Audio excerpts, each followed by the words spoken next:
Jesus has promised my shepherd to be. That's why I love him so.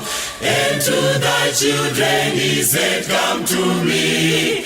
That's why I love him so. That's why I love him. That's why I love him. Because he first loved me. When I'm tempted and tried, he's close by my side. That's why I love him so. He that we climb to his bosom will take. That's why I love him so. Never will he for a moment forsake. That's why I love him so. That's why I love him. That's why I love him. Because he first loved me. When I'm tempted and tried, he's close by my side. That's why I love him so. He has in heaven prepared me a place. That's why I love him so. Where I may dwell by his wonderful grace. That's why I love him so. That's why I love him. That's why I love him. Because he first loved me. When I'm tempted and tried, he's close by my side. That's why I love him so. Regai tinamati. Toda kutendai Mwari. Nyasha dzenyu dzine simba rokuponesa. Mazvita enyu nemhaka yeumwari hwenyu. Nokuti makambotaura chokwadi pamazuva anowa. Vazhinji vakakakavadza vakaparadzwa nemvura. Mukataura chokwadi paSodhomu. Vazhinji vakati Loti unoita musere. Vakaparadzwa nomoto. Nazvinozve munotaura chokwadi. Nyika ino ichaparadzwa nomoto kana vanhu varamba kuhwa kuzvokwadi yenyu. Tidzidzisei kuverenga mazuva. Nyasha dzaShe wedu Jesu Kristu dzive nesu tose. Nokuti basa ratiri kuita savanhu iri raifanira kudero richiitwa navatumwa. Asi makaita kuti zviitwe navanhu kuti tirege kutenda kwamuri nokurya kana kuuya kwamuri nokuti tavhundusigwa. Asi tinoda kutenda kuti muri nyasha dzedu. Ivai nesu kubva zvino nokusingaperi. Amen. Kana ichi changa chiri chombo nazvino chiri mababatai. Chombo ichi muministry ya Satani. Iyi ndo imwe yechombo yaari kushandisa sebhazuka. Kana munhu achida achida kubata hove, pane paanotsvaga hove nechiredzo. Pane paanotsvaga hove nechiredzo chomushini. Asi kana munhu oda kubata hove in abundance, unoshandisa mabhotsi namanetsi. Oposhera bhoti imwe yoenda yakadai, imwe yoenda yakadai. Pavanondobuda vanenge vane hove dzinozadza mabhotsi mazhinji ne1 count. Mapabata zvakanaka. Saka Satani pabuchenjeri bwani nai bwake unozviziva kuti kana ndikasashandisa methods egukura windi handigoni kupabuda. Kana tikatarira nyaya tinayo nhasi, ndo one of the major masterpiece yaSatani yokubvisa vanhu vaMwari muzvokwadi kuti vanamate nhema mukusaziva. Mapabata zvakanaka.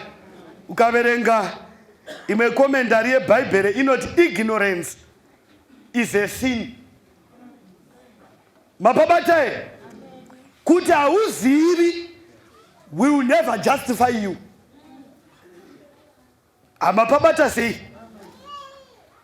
unofanira kungofunga kuti ini nemhaka yei ndiri mujangamisheni, ko uyu sei ari mupostori, ko uyu sei ari muroma, asi tose tiri makristu,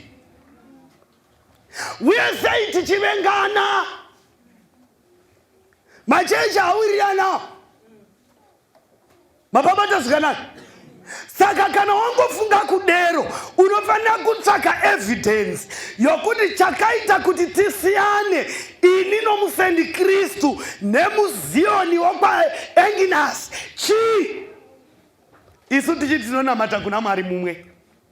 Saka nyaya yanhasi ndo inoti Satani kana aishandisa, wakaishandisa and it's working.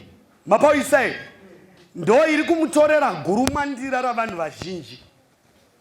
Satani after the fall wakaziva kuti kudenga iye achadzokere, achagamuchiriki.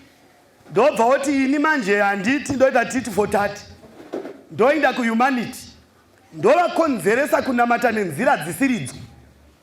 Mapawisai kuti vose vadarike murayiro wani waMwari, vova nemhosva pamberi pani nai paMwari.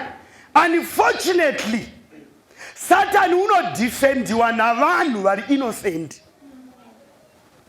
Mapabata zvakanaka here, kana ukatotaura chokwadi chebhaibheri, vanhu vari innocent vasina kumbovamba machechi ndo vanotanga kuti ndo zvakangwarira kuti kavamwe green bomba zvikadai, vanototsamwa, yeti Satani wafumugwa kuti udzikinugwe. Mapabata zvakanaka here. Saka iyi nyaya nhasi ndo imwe yebhazuka Satani raanoverenga kuti apa ndakaseta apa. Mapabata zvakanaka, verenga vhesi yekutanga. 1:19 vhesi 17 na18. Ya. Nokuti unopukunyuka pamunondo waHazaeri uchaurawa naJehu. Ya. Unopukunyuka pamunondo waJehu uchaurawa naErisha. Ya. Kunyange zvakadaro ndichasiya pakati paIsraeri zviuru zvinomwe zvavanhu vasina kupfugamira Bhaari. Chimira. Amapabata here, kwai nokuti Satani wakaseta bhobho rake so, akakukuta nomunondo waAhazaeri, unokurova nomunondo waJehu, akakukuta pane waJehu, unokurova pane waAshaeri. But bhaibheri roti asi Jehovha unoti ndinavo vanhu pakati paIsraeri vasina kutongofugamira Bhaari. Mapabata zvakanaka here, Mwari pachake in his excellence unoti asi pakati penyika yose I have a peculiar generation, a peculiar church which never bowed down to the idols of Baal. Saka Satani wakatepa akadaiso, akakukuta neplan A, unokurova neB. Mapabata zvakanaka, akangoona kuti iye haumuzivi, and mavona kuti unotopatisa vanhu vakawanda. Akavona uchitotora mvura dzomuteuro ziya, uchitofunga kuti dzokuchengeta, Satani unoti herinodzubvurandi. Mapabata zvakanaka, unoti saka unofunga kuti ndobva ndorya mvura. Iye akachinjana mavoko naMikaeri, ndobva ouya pano orya mvura yanamatigwa nomwana wamaitonde. Amapawe madzibaba eBhenesi wakatozvagwa vaita kunetsana nemimba ichinzi haisi yangu ndeyako, haisi yangu ndeyako. Amapawise ndobva ozvagwa ndokungomisa mucheka mutsvuku pabani, ndobva otora mvura imi ndokundogwadama pamberi pake, ndobva oti riadala ndobvawo kepicha Mwari kudenga, ndobvawo muti mo muchikasiketi chausina kukwira ndokufara, ndokuti chiinda nekasiketi undodira iwe mupfungwa dzako neintelligence dzaSatani ndokufunga kuti handisviki apa nokuti paereswa. Amapabata zvakanakira vana vaMwari yokuti unofunga kuti ungashashinda tsvuku iri muchibuno makweyo, ndobva wobva nezvaanoda kuita pauri, ndokusvika ndokuti mune shinda tsvuku, ndokutodzokera navatumwa vake kuti endei pane shinda endei. Satan is not a fool, he is an educated fool. Mapabata zvakanaka ndosaka achigona kupatisa chero munhu une PhD. Une PhD unopata naye muchinda. Once wangoshayiwa knowledge, full knowledge about who is the devil, you are prone to be fooled. Satan unopatisa chero mufundisi. Kutungamirirwa nomufundisi wakapatiswa kurova kuti zvotevera zvose zvakapata.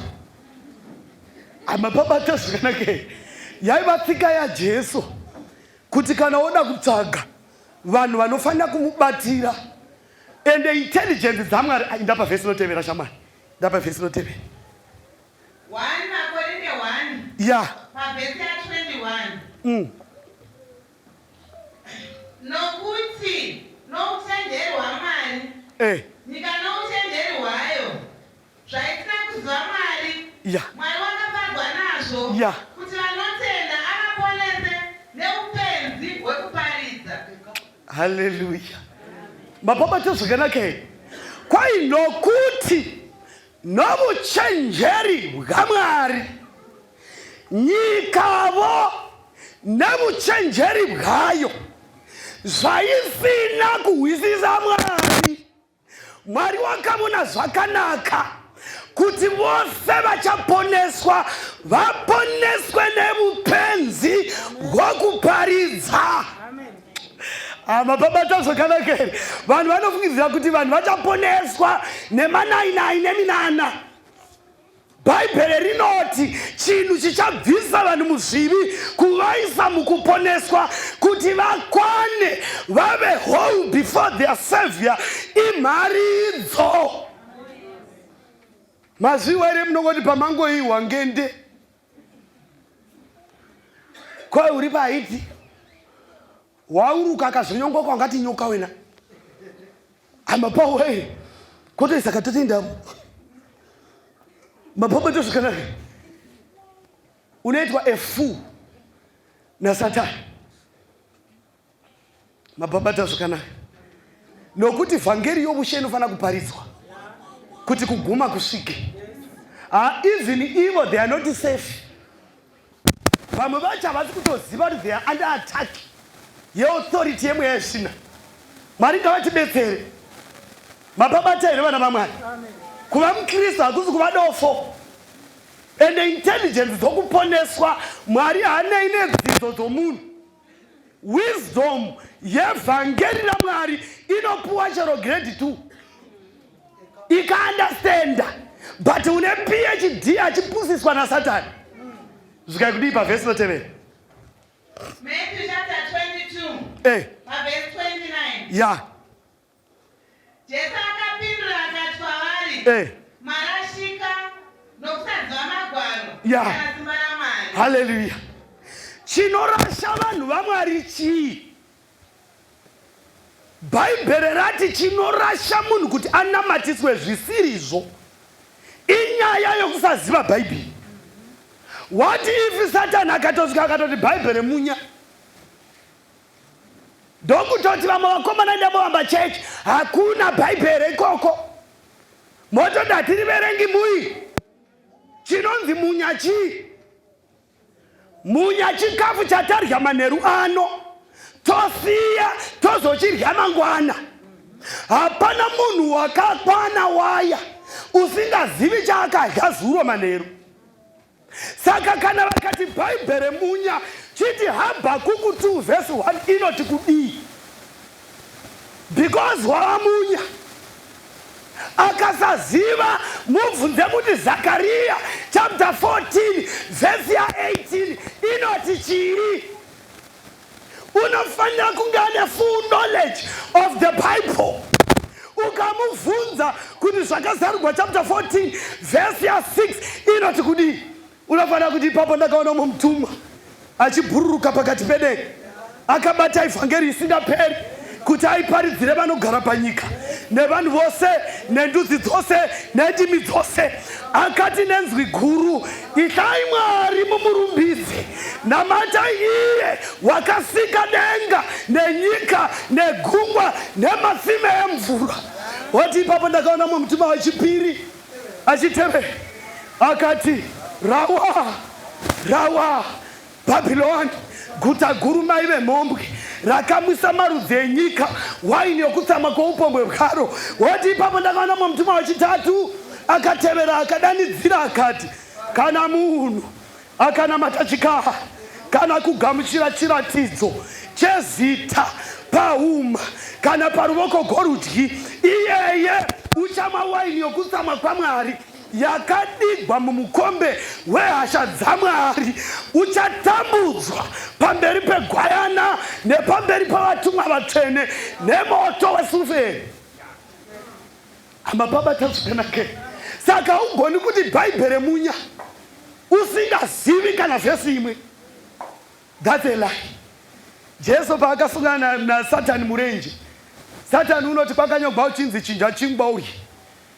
Jesu akati kwakanyogwapo kuchinzi munhu araramire chingwa bedzi. Yakanga yava Game of Thrones of the mind. Vhangeri bhaibheri shoko raMwari riri muuruzvi bwavanhu. Satani unoziva bhaibheri from Genesis nepane koma nepane tse. Amapabata zvakanaka. Unogona kukukotera zvakanaka ukavhiringika. Inda pavhesi notevera. Yeah. Iri verse 16. Rugwaro rwese rwakafurirwa naMwari. Nokurayira, nokuramisa, nokuranga kuri mukururama. 17. Kuti munhu waMwari akwane agadzirirwe kwazvo mabasa ose akanaka. Inoti rugwaro urwu rwose. Rugwaro gupi? Urwu rwose rwakafuridzigwa naMwari, runobatsira pakudzidzisa. Amapabata zvakanaka. Ko ndiri kuiteiko izvezvi? Ndiri kudzidzisa ndirika ndichibetserwa nei? Norugwaro. Svikai rugwaro ugu ugogugwa wakavhura uchiverenga pana Timoti. Rugwaro rwose rwakafuridzigwa naMwari. Duende roya roti Old Testament yanga iri yamaJudha. Uri duende bhaibheri rati gose. Amapabata zvakanaka here. Satani unongotsvaka pane zvokwadi yaMwari osekera. Indakatombopinda ndikaona mufundisi chaiye mukuru chaiye une kola chena. Achiri kwa Old Testament yakapera yanga iri yamaJudha Old Testament. Bhaibheri kuti rugwaro gose uku rwakafuridzigwa naMwari. Runobatsira pakudzidzisa nepakuranga nepakurayira kuri mukururama, kuti munhu waMwari akwane waya chaidzo, agadzirigwe kwazvo mabasa akanaka. Hapana kukwana kuzhekwa rugwaro.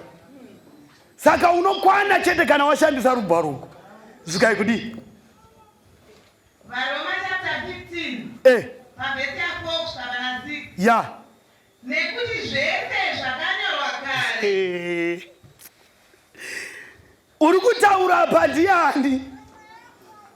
Baba we, rugwaro rwakafuridzigwa nani nai? naMwari. VaRoma yoti kudii? Nekuti zvese zvakanyorwa kare. Yeah. Zvakanyorwa kuti isu tidzidze. Yeah. Kuti tive netariro inobva pakutsungirira. Chimira zvako ipapo. Tiri kuNew Testament. Mababatai. Zvikaino kuti zvose zvakanyorwa rini? Kare. That's the Old Testament for you. Zvose zvakanyogwa kare, zvakanyorerwa isu kuti tidzidze kubva pazviri. Ukatarira pana Isaya, chirega kuverenga Isaya, enda pane imwe vhesi. Isaya unoti ukatarira nyaya yekudyidzana kwamatestamenti maviri, teerera uho urege kuitwa benzi naSatani. Kudyidzana kuri pakati pe-Old Testament ne-New Testament haazi ma-aliens one to the other. One testifies the other and the other qualifies the other. Mapabata zvakanaka. Old Testament, Isaiah unoti tarirai mhandara ichazvara mwana igomutumidza zita rinonzi Gota, unoshamisa, iye uchatonga rudzi gose netsvimbo yedare, pamafudzi ake pane ushe. That was Isaiah for you. That is Old Testament. New Testament, Jesus has been born. Kuzagwa kwa Jesu kwakapisa vaiti Isaiah unopenga. Amababa zvakanaka. Nokuti Old Testament ndo yakatibudza nhoroondo yaJesu asati avapo. Mapawe kuti pane mhandara ichatakura pamuviri. That was Old Testament. Tandobva tamira ma-decades and decades pasina mhandara yazvara isina kumboziva murume. New Testament now comes, Mandara Maria being impregnated by the Holy Spirit. Zvikanzi kurava kuti bhuku raIsaya ndopaiverenga muchinda wakanga achibva kuchechi kwakevo, muranda wakandasi achiverenga pana Isaya. Amapawe kuchindi nhasi rugwaro ugu gwadini gwaitika.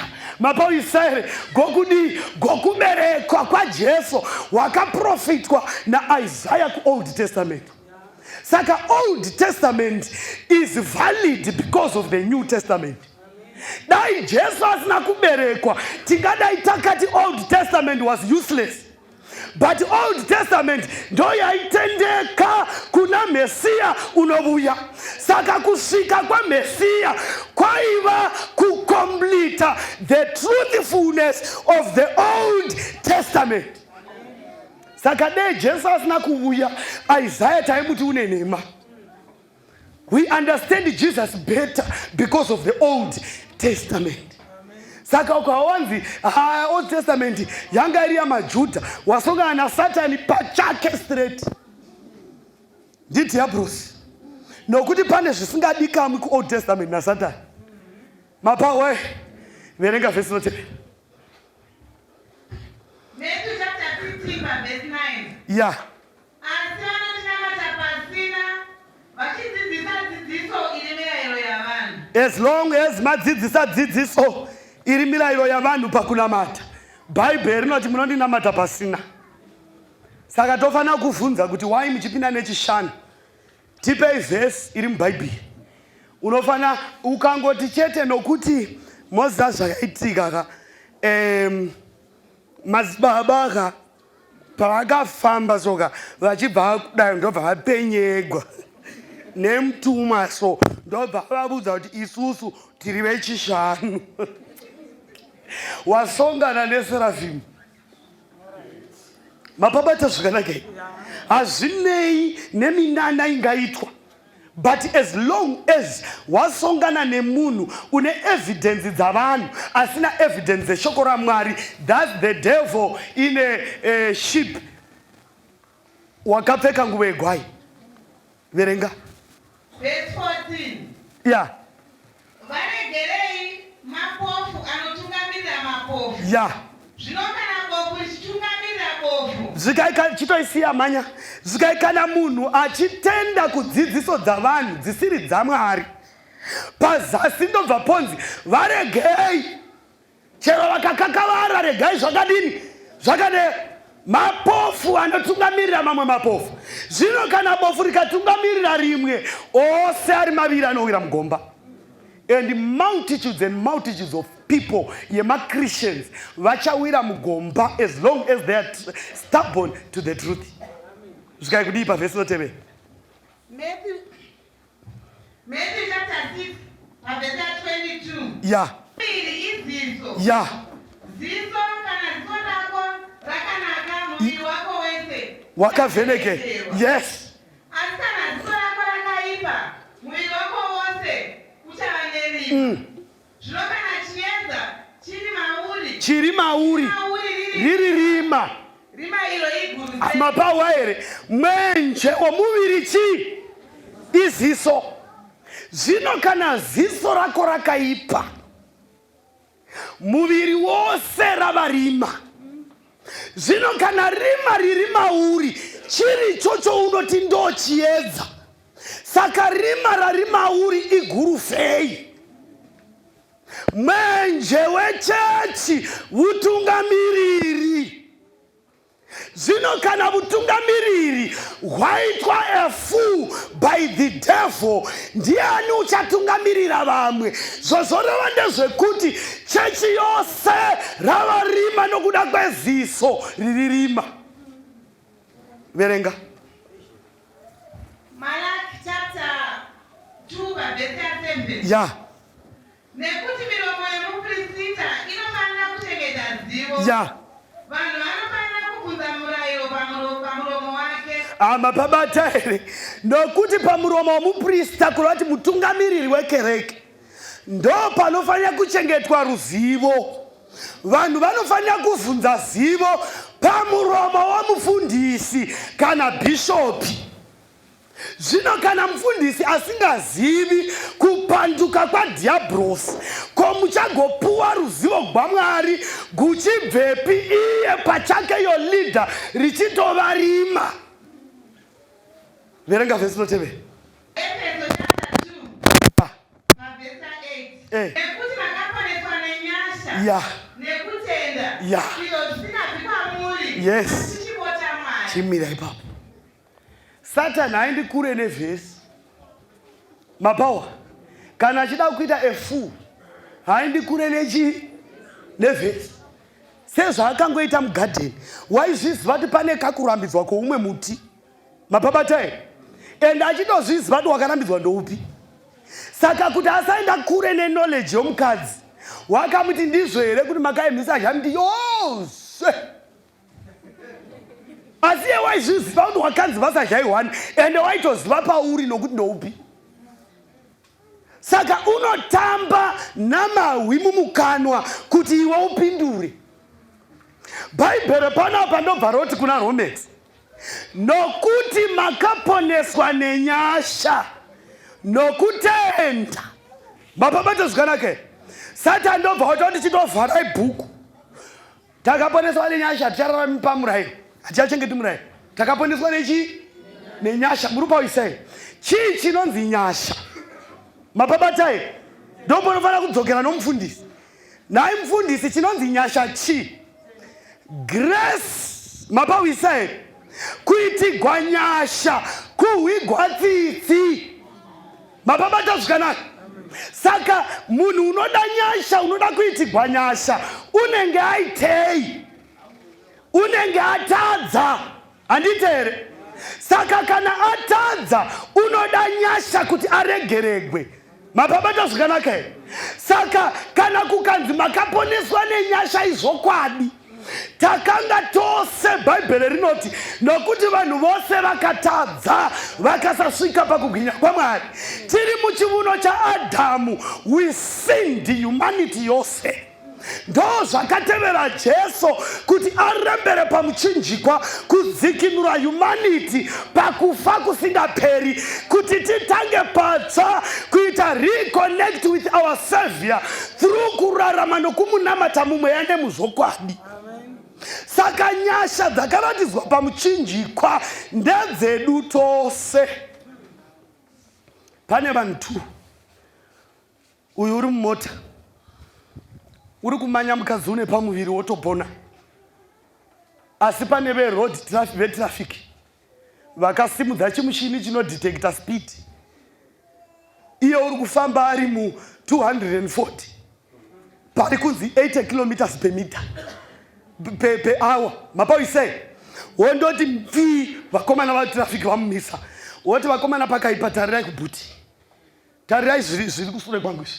Votarira votoona mukadzi wona utobudisa munhu wetraffic woti pakaipa but wadarika murayiro iwe wetraffic totokupa tiketi mapawisai iyo kuti vakomana ndangobuda ndakana chikwama ndabuda neemergency iyo iyi mapawisai mupurisa wetraffic woti ndakuhwira murombo iyo wobudisa $20 retiketi woti chinyoregwa tiketi apa ubhadhare ipapo urove pasi. Uyu unoti ndaitigwa chii ndaitigwa nyasha achisumuka ipapo vanomuudza kuti ukasungana nevamwe vetraffic une spidi unobhadhara rimwe tiketi. Mapapata zvakanaka nyasha dzaitigwa papoindi A kana kuti parutenga hadzigoni kundoshanda kana adarika zvemutemo achisvika pangundu unotsvaigwa nomutemo. Mapapata zvakanaka saka nyasha hadzina kubvisa mabhiriki okuti tiite mhombwe pamadiro nokuti takaponeswa nenyasha. Murayiro uchingoripi nhai uchingoripo wokuti thou shall not commit adultery. Mapapata zvakanaka pauya rimwe dzenga rine mari riri kuoverspeeda rabva kundotenga defender paSouth Africa rosvika riri mu240 richiti speed kai inogona kudarika kundopinda ku3 wire akanyarara mudefender womiswa nevakomana vetraffic voti iwe nespeed yawaitai nekuovateka kwawaita pacafe tiri kuda tiketi re1000 oro else toklemba mota. Iye wobuda utsvaka mupurisa wanoenda naye pakona womuti shamari ndokupa 500 sunungurai mota yangu ibude. Uya woti vakomana ndihwirei urombo o500 ndihwire tsitsi. Uya woti handakuhwira urombo mudhara chindipa 5 wotora 5 defender robuda waitigwa nyasha pakati pevanhu ava ndoupi wabhadharigwa mutengo wemhosva ndiye waitigwa nyasha. Uyu watowedzera kukaunda kuresva pamberi paMwari and that's a sin before God. Kana kuchinzi takaponeswa nenyasha zvinoreva kuti takadzikinurwa patakanga tisingafaniri kudzikinurwa. Iye ndobva wochiti manje chiraramai seni ndiri blameless before my father. Mapapata zvakanaka saka mutemo kana zvibaba zvine shangu ine deya zvine mutemo mudzimba mazvo zvine shangu ine deya kudai chitofamba chichikamhina rimwe gumbo riri futi rimwe riri refu sototonga pamba paso kuti weTimoti wasvika pano nguva ndakataura kuti nguva yandidi chose kumukonewa chose chibaba ichocho chisina kana dhora chine murayiro pamba pani pacho. Chikoro chaiko chero ECD ino murayiro chero ukaenda pamapenzi pano murayiro. Mwari ndodzubvurandi rokushanda navanhu vakawanda kudai pasina marestrictions imi kani. Mwari ndodzubvurandi roshanda pasina mutemo. Unongoti ini ndakati ndakanaka ndikaita munhukadzi ndakaita munhurume ndakatotemwa kare ndakafa nokuti kana mufundisi aingomira akanditi ini hakuchina mutemo ndatisingambotamburi naye ndaingosumuka ndoenda pamukadzi wake iye aripo ndoti madhamu ndokumbirawo kuti mbovata kumberuko pakatoipa izvezvi ndichitoridza metegwa iye mufundisi ari pasaiti apedza kuti hatichararami pasi pomutemo apa akandibvunza ndomudza kuti uri kundibvunza wakatsika papi nokuti mutemo hakuchina nokuti pamutemo ndo panonzi usachiva mukadzi wokwako. Saka kana pasina mutemo chero mukadzi wako I have no boundary. But ike zvino the same man unorasha muromo achidzidzisa vanhu kudarika mutemo waMwari akatoregwa mukadzi unoenda kukoti koti inoshandisa the 10 commandments to judge sinners mukoti. Kana uchitongegwa nyaya yokuba uri kutongwa nokuti bhaibheri rinoti pana Exodus chapter 20 usaba ndoga iyoyo yose vanoida iyoyo. Pane mutemo wanu wavasingadi. It's only one who don't be fooled. It's only one lawyer vanoramba. But imwe yose vanoidini vanoida. Ukatora sanu ukagajamura mwana wake unotokwera aenda kupolisi unototongwa. Ini kana ndaitema ndavunza kuti unondifunza papi because pasina mutemo chaindirambidza kuuraya mwana wako iyayo mutemo wakati usauraya. Saka unondida kunditonga nemutemo upi? Ndopo noti Satan unoita vanhu mafools very very learned. Zvikai kudii pavhesi notevera 1 John chapter 3 verse 4 ya mumwe nemumwe unoita zvivi unodarika murayiro. Zvivi ndiko kudarika murayiro. Amapawa sin kudarika murayiro. Mapawa kana tikati murayiro hapachina kurati there is no sin. As long as chivi chichiripo mutemo uripo nokuti mutemo ndo unotendeka kuti you have sinned. That's the duty of the law. Saka kana ukati hakuchina mutemo, regai ndikuverengere illustration chandakaisa panapo. When there is no law, there is automatically no sin. And where there is no sin, there is also no need for grace. Where there is no grace, there is no need for Christ. When there is no Christ, hakuna shokoro mchinjikwa. Where there is no cross, there is no forgiveness. Where there is no forgiveness, there is no God. Saka ukati hakuna mtemo, urukurati hakuna chivi. Saka kana pasina chivi, hapana need ya Jesu. Nokuti chivi hapana, hakuna wadarika mtemo. Saka kana pasina need ya Jesu, hapachina muchinjikwa. Kana pasina muchinjikwa, hapana kuregerekwa kwe zvivi. Kana pasina kuregerekwa kwe zvivi, hapana Mwari. Saka ukanzi hakuna mtemo. In short, kurukungazi there is no God. Bible roti benzi rakati mumoyo maro mari hakuna. Berenga. 1 John chapter 3 verse 8. Yeah. Uyonoita zvivi ndewa diabolos. Yeah. Nekuti diabolos unoita zvivi kubva pakutanga. Mwanakomana waMwari wakaoneswa nemhaka iyi kuti aparadze mabasa ake. Chimira zvako ipapo chiregai ndinde pakavhagwa ruzhinji naSatani. MuBhaibheri mune mitemo 3 yaifamba naIsraeri. Mapawisa zvakanaka. Mine mitemo mingani? 3 yaifamba yaibata pakati paIsraeri.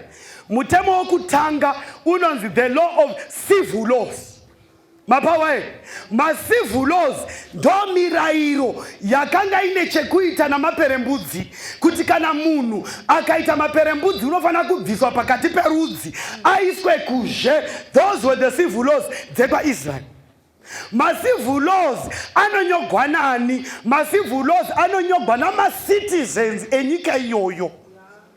Zimbabwe ina civil laws ayo, South Africa ina civil laws ayo, Britain ina civil laws ayo. Civil laws aibata kwa Israel. Emirayiro yemaperembudzi anga asinga transformi from Israel to humanity. Aiguma kuna Israel.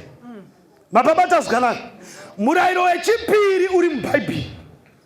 Ukaverenga wemaperembudzi ndapana 1 Kings chapter 7 paverse ya 3. Ndoona kuti paita vana vanhu vaigara kuzhekwa musasa. Murayiro wechipiri unonziwo wemaceremonial laws. Maceremonial laws mirayiro yaiva nechekuita nekunamata. Mapawe ndo mirayiro yaibata pasanctuary. Manya kuna Deuteronomy handichatovi kune kumwe kosokosiya. Ndo mirayiro yaibata pasanctuary. Mirayiro yemaceremonial laws ndo yaiti kana munhu atadza unovuya negwai kumuprista wopinda womureverera. Those were the ceremonial laws. Written by who? Written by Moses. Mapabata zvakanaka. Mirayiro wokutanga civil laws ainyogwa namacitizens ekwaIsrael. And yaibata kwaIsrael ichiguma. Mirayiro yechipiri maceremonial laws akanga achibata musanctuary yepano pasi before the birth of Christ. Vaigaidiwa pakunamata kwavo Mwari nemutemo wa maceremonial laws aizoguma kana Jesu asvika. Ndo panoti Bhaibheri pakuuya kwake nokufamba muchinjikwa wakadzima rugwaro gwaigwa nesu ndegupi ndegwemaceremonial laws gwaiti kana munhu atadza ngaavurawe. Those were the ceremonial laws dzakaguma pakauya Kristu. Yakanyogwa nani maceremonial laws? Written by Moses. Moses wakanyora maceremonial laws wakanyora mubhuku. Verenga Deuteronomy. Deuteronomy chapter 31. Yeah. Verse 24. Zvino Moses wakati apedza kunyora mashoko emurayiro uyu mubhuku. Yeah. kusvikira vapera. Yeah. Moses akarayira vaRevhi Yes. vaitakura areka yesungano yaJehovha. Yeah. Akati, torai bhuku iyi yomurayiro. Torai bhuku yomurayiro. Muiise parutivi rweareka yesungano. Muiise parutivi rweareka yesungano yaMwari. Kuti ikupupurire ipo. Moses hana kunyora the 10 commandments. Ukawa mufundisi kana munhu akuudza kuti Moses wakanyora 10 commandments, wasongana nedhimoni raSatani masikati. Moses wrote the ceremonial laws and wakanyora mubhuku. Those were the commandments dzakanyorwa naMoses. Ceremonial laws written in the book.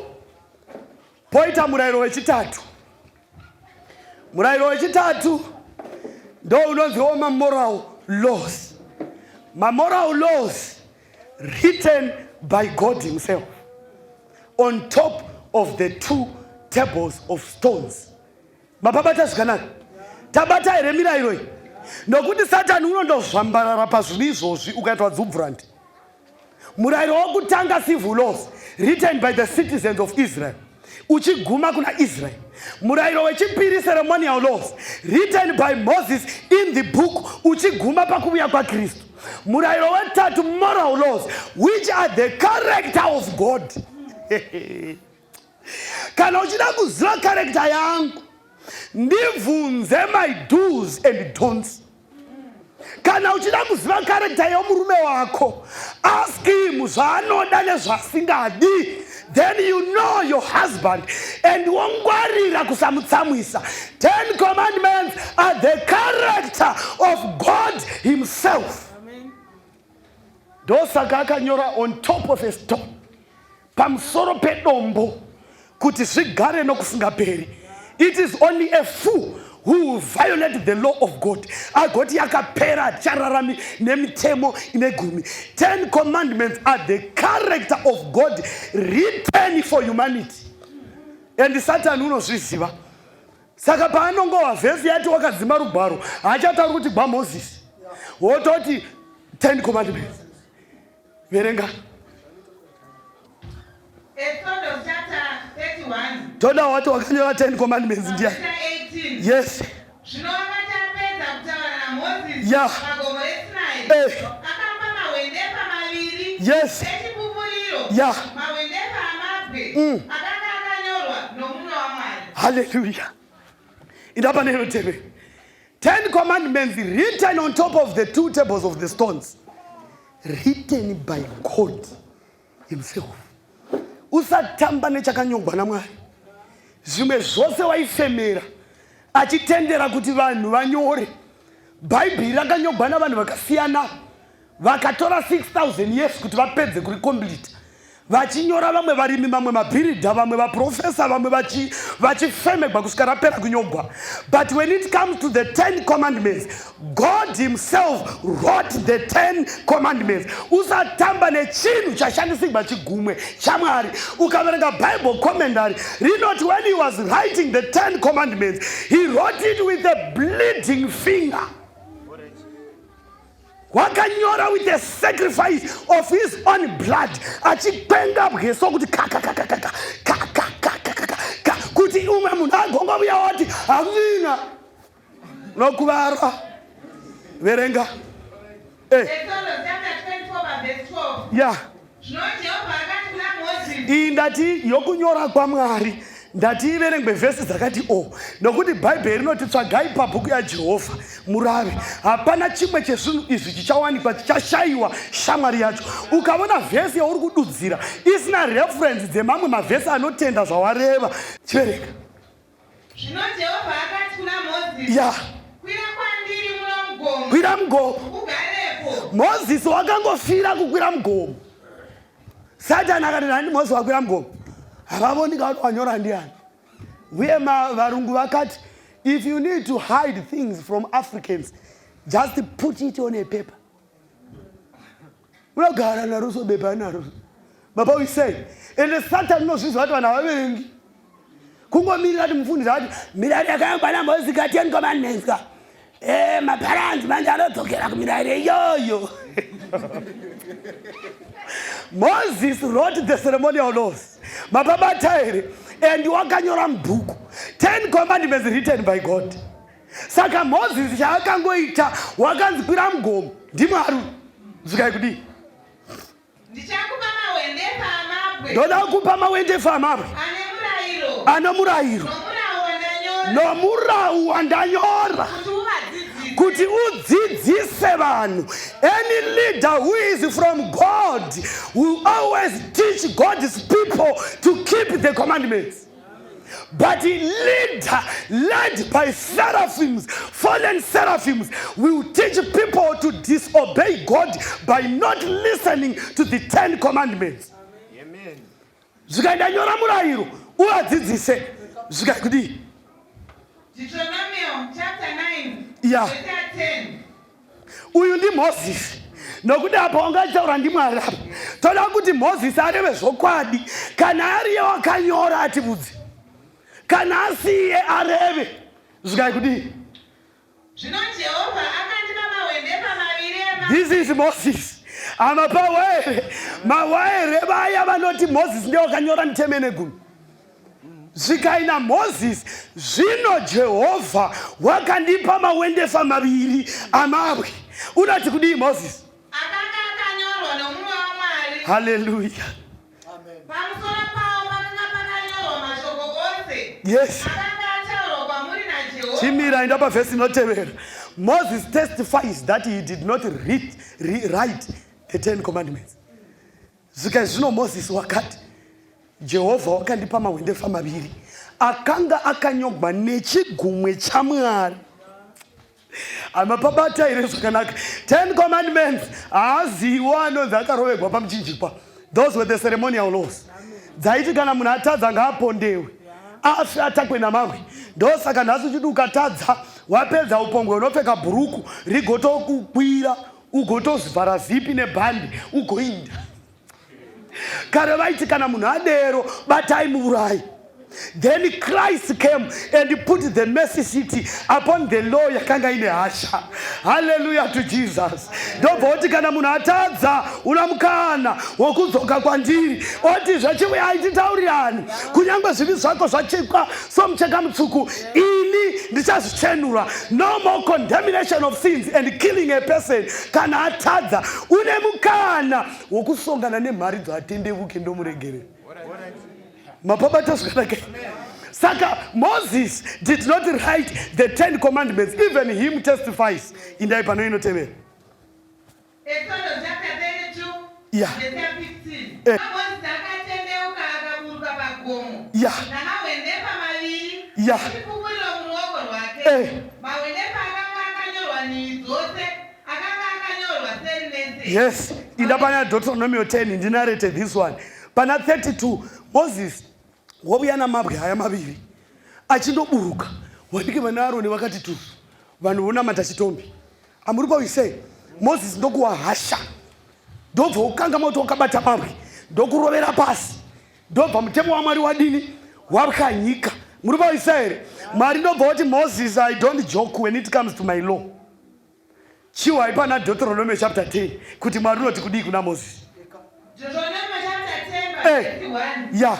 Nenguva iyo Jehovha akati kwandiri. Wakati kuna Moses. Uzvivezere mawendefa maviri amabwe. Zvivezere mamwe mabwe. Ndokupa task. Kana wanga usina kutarira shape yamabwe tokonana muno. Veza mabwe sezvaakanga akaita andakakupa. Zvikai kudii? Akafanana nokutanga. Ngafanane Moses nandakakupa. Hakuna mafanisi. Muri paise veza akafana kuroti kana Moses anga asina kuma-analyza wakuvara. Fortunately Moses paaikoshesa zvinhu zvaMwari waianalyza every bit. Ndobva aita sei? Ukwire kwandiri kugomo. Uye kwandiri nawo mabwe. Ugozviitira areka yamatanda. Uite areka yamatanda pakati pangu newe. Ini ndichanyora pamawendefa. Mashoko aya. Yes. Ini ndichanyora pamawendefa mashoko aya akanga ari pamawendefa okutanga andakakupa. I will write Mwari muuchenjeri bwake newisdom wakaramba kutendera Moses kunareta his character. Akati, when it comes to my character, Moses nogona kuita mistake, ndinozvinyorera ndogazve. Ndobva Mwari atenda kupinda padouble job rokuita rewrite the 10 commandments. Why? Nokuti ndiyo guideline yevaKristu kuti vaponeseke. Mapabata zvakanaka. Usatamba nechakanyogwa nomumwe waMwari. Udza uri padivi pako kuti usatamba nechinhu chakanyogwa naMwari kunyora kudai. Bhaibheri rose sofa kana pane umwe wazopaona pakanyogwa naMwari, ini ndakaona patatu chete. God does not play when it comes to use his hand. Ndakaona pa3. Pokutanga paakanyora ndipapa pa the 10 commandments. Pechipiri pakanyora Jesu, pakanyora Mwari, pamukadzi wakanga abakwa achifeva. Mapawaye. Pechiti paakanyora 10 commandments, muri paisrael his character. Ndobva mukadzi abakwa achifeva, vakabata mabwe vachiponda, vaida kuponda. Jesu ndokunyora pasi. Saka paiti chero mumwe nomumwe madhikoni akanga ana mabwe. Zvikaiko unokotama isi chimuza totaka here, iye unongokotama unoitei.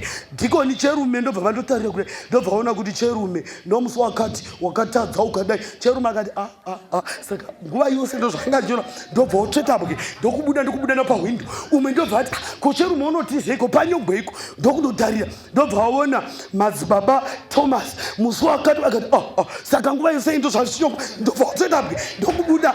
Vose vakaflia outside the church, hapana wakamutema nokuti vose vaiva nezvivi zvakanyogwa pasina Jesu. Ndo second paakanyora futi. Pechi3 kanyora pamadziro. Ndobva ati handitumiri ruoko ndokutuma ichi choga ichi. Muri paisrael akati handitambisi nguva yangu ndichiindisa, ndoisa ichi. Ndobva chasvika dzakaguda chiwa ndipei kapu nemukombe waMwari ndimwiri ini Bherishazha. Svika Mwari ndobva utuma ichi. Ndobva chasvika chikati mene tekeri ufasini. Bhaibheri rinoti Bherishazari wakagurunuka chivuno akaitira zvose. Amapaisrael wakazviitira. When God writes anything, sin will not stand against him. When he wrote about the sins of the Israelites, vaida kuponda mukadzi, they flee away from him. Kana onyora, he does not play. That's why he wrote the 10 commandments. Mababata zvakanaka. 10 commandments.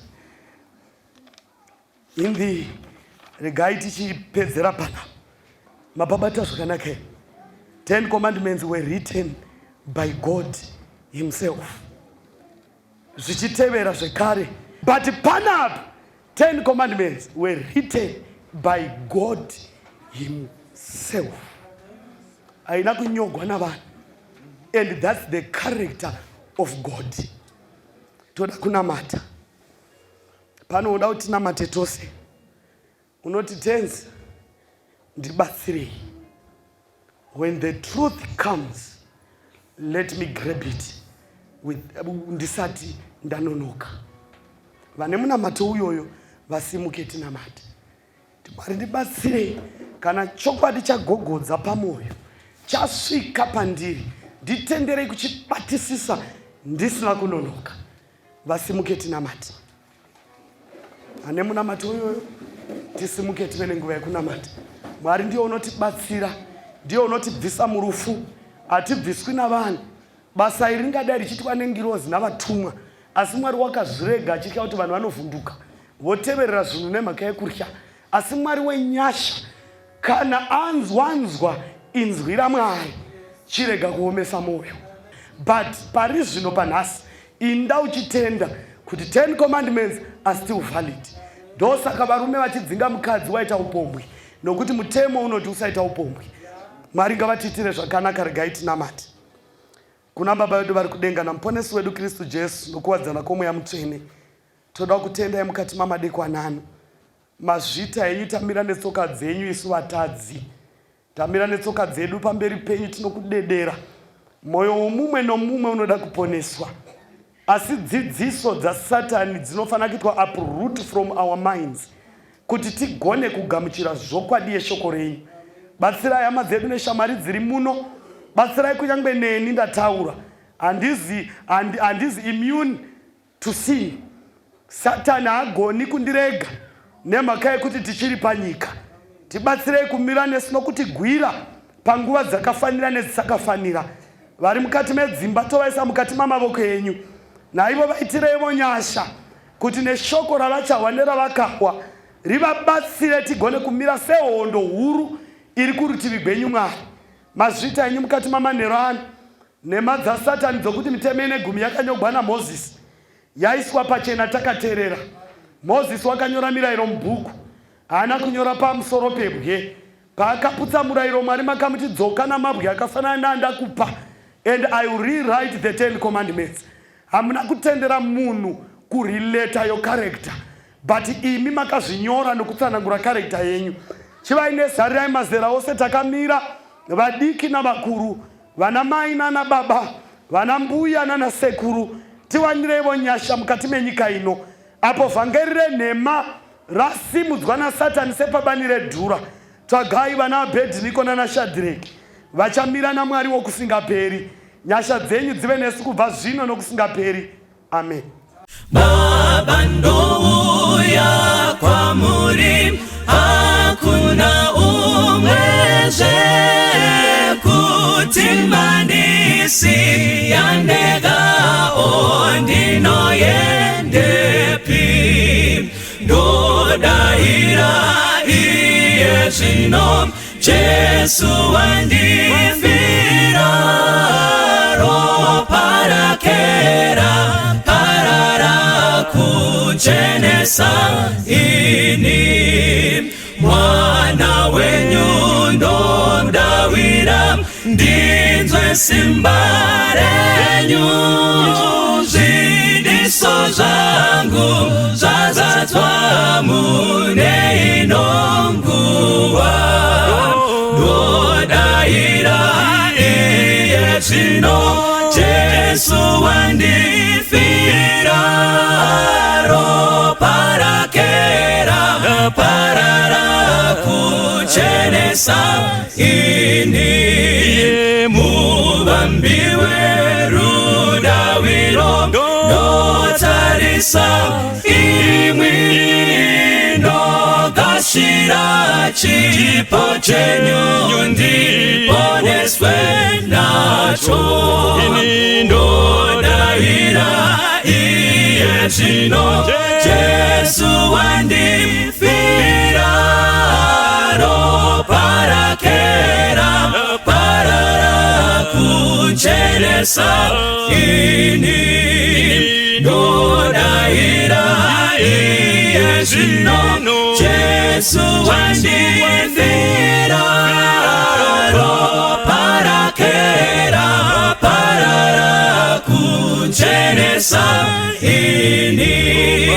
Ropa rakera parara kuchenesa ini. Ropa rakera parara kuchenesa ini. Ropa rakera parara kuchenesa ini.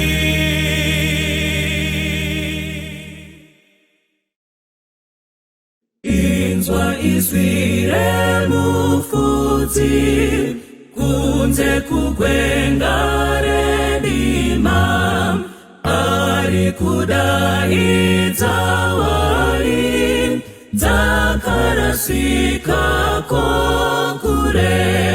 Pinzanyi, pinzanyi, dzese dzarasika pinzanyi. Pinzanyi, pinzanyi, unza dzese kuna Jesu. Ndiani anobatsira, mfudzi mukuru wemudzimai. mafuta kuti aoneza raswa nekutipinza mudanga pinzanyi zese tarasika pinzanyi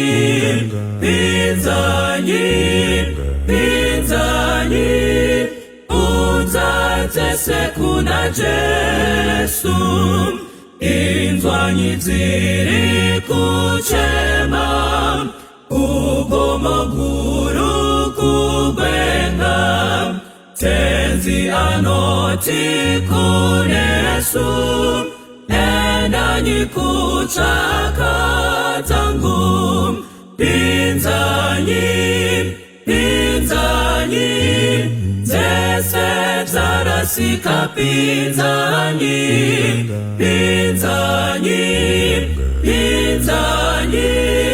unzatese kuna Jesu pinzanyi zese zarasika pinzanyi